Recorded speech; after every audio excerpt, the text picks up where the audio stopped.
Bonjour à toutes et à tous et bienvenue dans le coin sport et pop culture. Et aujourd'hui, on va parler de la série qui a relancé la licence Transformers en comics, qui l'a rebooté totalement, avec à sa tête Robert Kirkman, l'auteur de The Walking Dead, et en dessinateur, quelqu'un qui connaît bien avec Lorenzo De Felici. On en parle tout de suite. Générique.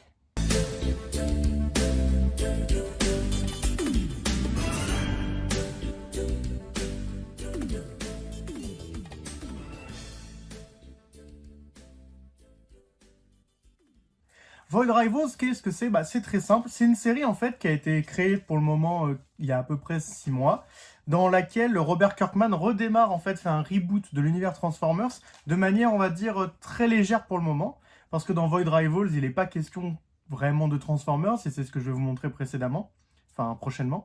Mais grâce à cette série, la série Transformers a pu démarrer ensuite, celle que je vous ai présentée précédemment dans une autre chronique du coin comics VO. Aujourd'hui, on va donc s'attarder sur Void Rivals, donc, qui est une série pour le moment en 6 volumes. Les 6 premiers numéros, c'est le premier arc, qui reste quand même très ouvert sur une suite, il n'est pas du tout terminé. Je crois que la suite sortira en mars.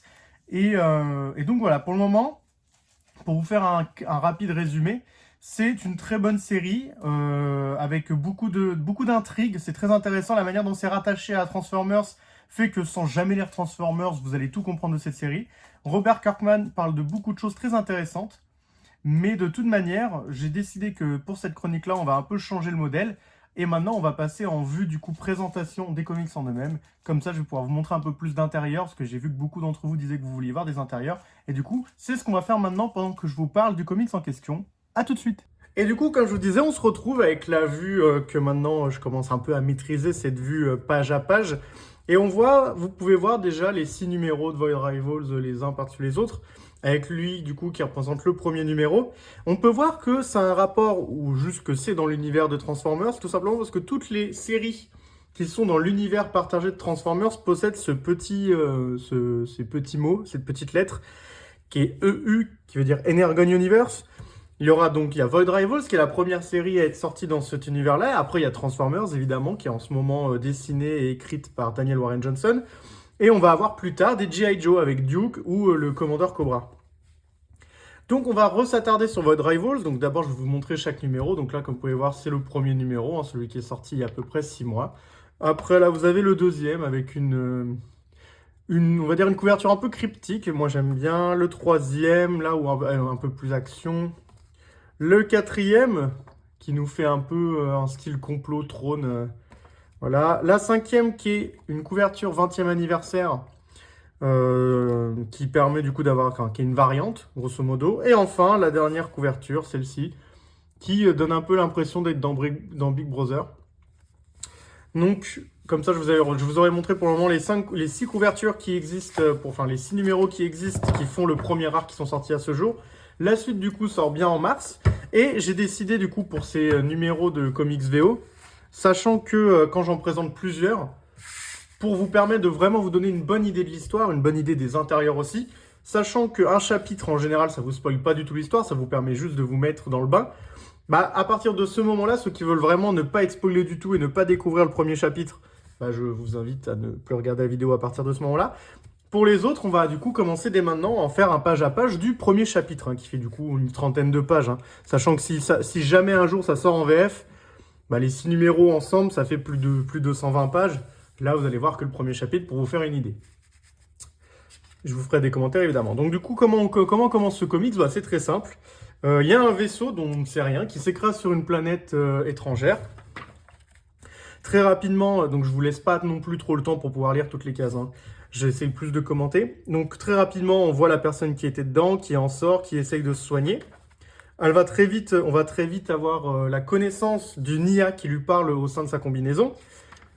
Et puis voilà, là, il va très vite se rendre compte qu'il n'est pas seul sur cette planète. Il y a aussi cette petite personne-là, qui semble être aussi en armure. Voilà le très postulat de base de Void Rivals. Un être, ça se crache sur une planète, il en sort et d'un seul coup, il découvre une autre personne.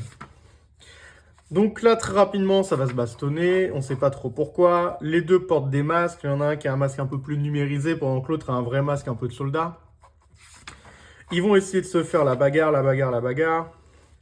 avant de se rendre compte qu'au final, s'ils travaillent pas ensemble pour partir de cette planète, ça pue un peu des fesses. Sachant que donc s'ils se font la bagarre, hein, c'est évidemment parce que en fait ils viennent de deux planètes différentes qui se font la guerre depuis longtemps. Et donc voilà, là à partir de ce moment-là, on se rend vite compte qu'il y a un petit lien avec Transformers parce qu'on en voit un.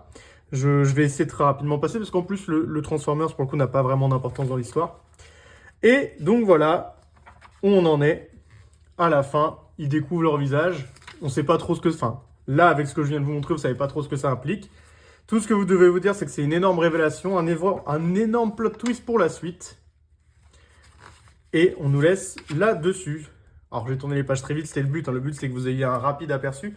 Alors déjà, qu'est-ce qu'on peut dire sur les aperçus? Le découpage de De Felici est vraiment très très cool, très très dynamique. Ça m'étonne pas que ce soit Daniel Warren Johnson qui fasse Transformers, parce que je trouve qu'il y a une sorte d'unité, non pas graphique, mais d'unité de dynamisme dans le découpage des planches. Ce qui fait qu'on a un peu le même rythme dans les deux séries. Ça commence très rapidement, il y a beaucoup de bastons, puis en même temps, ça développe énormément le lore de l'univers. Donc on s'habitue rapidement à ce qui se passe. En plus de ça, les doubles pages, entre guillemets, panoramiques sont vraiment très belles, très contemplatives. Et surtout, les vaisseaux, je trouve qu'ont vraiment un design très détaillé, c'est très appréciable. Le héros principal, très sincèrement, il est très cool. C'est un peu un Candide et en même temps quelqu'un de... Oui, c'est ça, c'est un Candide qui va de l'avant et qui ne s'apitoie pas sur son sort tout en n'ayant pas trop conscience des dangers du monde et de la malhonnêteté que peuvent avoir les gens. Si je devais vraiment vous faire une mini-analyse, entre guillemets, de ce premier numéro, mais également de la série en général, c'est que Robert Kirkman garde quand même énormément ce gimmick, pour moi, qu'il a depuis Walking Dead, qui est de parler de l'être humain à travers toutes ces séries. De parler de l'être humain, de son instinct de survie, de sa manière de gérer ses émotions, le fait que l'homme est un loup pour l'homme et qu'au final, dans des moments catastrophiques, est-ce que c'est vraiment la catastrophe en elle-même qui est un danger ou les autres hommes qui doivent survivre en même temps que nous pendant ce danger-là? En plus de ça, il y a des complots qui sont politiques, qui sont intergalactiques. Vraiment, c'est une très très bonne série qui est très appréciable. Je sais pas si elle sortira en VF, mais ça m'étonnerait qu'elle ne sorte pas parce que c'est du Kirkman, que c'est dans l'univers partagé Transformers. Et si vous voulez mon avis, ça sortira très probablement un jour chez Delcourt. Donc voilà, c'était Void Rivals. J'ai essayé de vous faire ça de manière succincte pour que vous ne soyez pas trop spoilés, mais en même temps, vous ayez quand même une bonne idée de ce que ça pouvait raconter. Voilà, donc après, vous vous doutez bien que dans la suite, hein, ils vont bien au bout d'un moment s'échapper de la planète. Et la question est de savoir qu'est-ce qui va se passer une fois qu'ils en seront échappés. Je vous remonte une dernière fois toutes les couvertures. J'espère que cette vidéo vous aura plu, que ce nouveau format de Comics VO vous aura plus que d'habitude, où je suis pas juste tout seul debout avec un maillot de foot en train de vous parler. C'est vrai que c'est un peu plus contemplatif là, de pouvoir voir un peu les comics, la manière dont ils sont, de manière plus... sur tout le long. Je vous remercie en tout cas d'avoir suivi cette vidéo. Très franchement, Void Rivals, je vous le conseille, c'est très sympa. C'est dispo en 6 numéros pour le moment chez Image Comics et chez Skybound, qui est du coup le label de Robert Kirkman. C'est en tout cas, selon moi, une très bonne surprise. J'ai adoré y lire. J'ai hâte de lire le numéro 7 parce que vraiment, la fin du numéro 6, vous voulez être sur un cliffhanger qui est insoutenable. Et c'était une très bonne première série, très originale de commencer l'univers partagé Transformers par une autre série que Transformers. Et du coup, c'était vraiment un très bon galet d'essai qui nous a permis après d'enchaîner sur Transformers, qui est une très bonne série également. Pour le moment, l'Energon Universe, c'est du tout bon, et dès que j'aurai G.I. Joe Duke et le commandant Cobra, je vous ferai des vidéos dessus aussi. Je vous souhaite de passer une bonne journée, bonne matinée, bonne soirée selon le moment à laquelle vous regardez cette vidéo. Vous étiez sur le coin sport et pop culture. Lisez des comics, lisez des mangas, lisez des BD. Tchuss!